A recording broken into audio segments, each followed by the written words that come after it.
আসসালামু আলাইকুম, সবাইকে ওয়েলকাম করছি আমার থাইল্যান্ড ব্লগে। আজকে এবং নেক্সট কিছু ভিডিওতে আমি আমার থাইল্যান্ডের এক্সপিরিয়েন্সগুলো শেয়ার করব। আমি থাইল্যান্ড গিয়েছিলাম 2022-এ। আমরা কোনো এজেন্সি থ্রুতে কিছু করিনি। Visa processing, hotel booking, air ticket সব কিছু আমরা নিজেরা করি। আমরা ঢাকা টু ব্যাংককের রিটার্ন টিকিট সহ কেটেছিলাম বাংলাদেশ বিমানের অফিসিয়াল ওয়েবসাইট থেকে, আর থাইল্যান্ডে যে দুটো ডোমেস্টিক ফ্লাইট ছিল সেগুলো কেটেছিলাম গোজায়ান থেকে। বাংলাদেশ বিমান এয়ারলাইন্সের সাথে আমার খুব বাজে একটা এক্সপিরিয়েন্স হয়। ঢাকা টু ব্যাংককের যে ফ্লাইটটা ছিল সেখানে হাফ অ্যান আওয়ার ডিলে হয়। তারপরে ব্যাংকক এয়ারপোর্টে নামার সাথে সাথে ঝুম বৃষ্টি, যার কারণে আমাদের ব্যাগেজ পাইতে অনেক লেট হয়।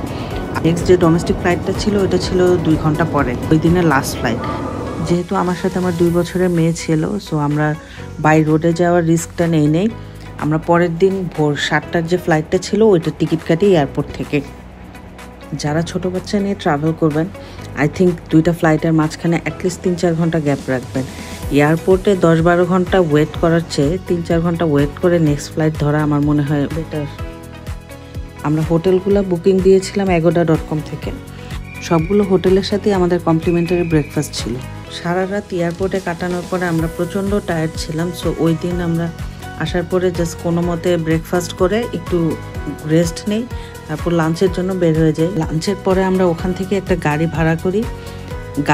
আপনারা যখন গাড়ি ভাড়া করবেন আপনারা একটু দামাদামি করে নেবেন, কারণ ওরা অনেক দাম চায়। সো আপনারা একটু দামাদামি করে নিলে মোটামুটি রিজনেবল প্রাইসে পাবেন সব কিছু। প্রথম দিন আমরা যে ফুকেট ওল্ড টাউনে, ওখানে কিছুক্ষণ ঘোরাঘুরি করে আবার হোটেলে ব্যাক করি, যেহেতু হালকা বৃষ্টি শুরু হয়ে গিয়েছিল। এই ছিল মোটামুটি প্রথম দিনের এক্সপিরিয়েন্স। সবাই ভালো থাকবেন, আশা করছি ভিডিওটা ভালো লাগবে, আর হোটেলের লিঙ্কটা আমি ডেসক্রিপশন বক্সে দিয়ে দিব।